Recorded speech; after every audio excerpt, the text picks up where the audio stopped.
Diaper rash అనేది పిల్లలు చాలా కామన్ కదా. సో ఇప్పుడు నేను చెప్పే ఈ 3 విషయాలు గుర్తుపెట్టుకోండి.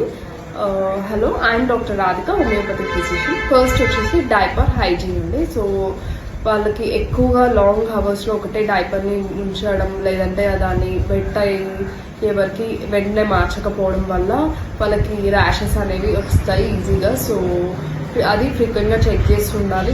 ఒకటే డైపర్ చాలా అవర్స్ వేయకూడదు. అండ్ ఆ డైపర్ తీసిన తర్వాత ఇంకో డైపర్ వేయడానికి ఒక 15 to 20 minutes గ్యాప్ మెయింటైన్ చేయండి.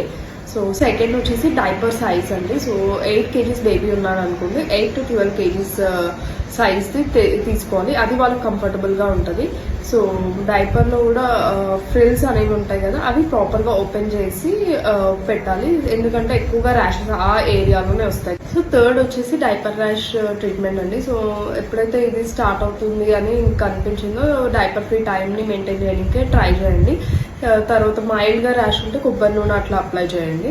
అండ్ సివియర్గా ఉంది, స్ప్రెడ్ అవుతుంది, లేకపోతే కొంచెం బ్లిస్టర్స్ లాగా అట్లా ఫామ్ అవుతుంది అంటే ఖచ్చితంగా డాక్టర్ని కన్సల్ట్ చేయండి.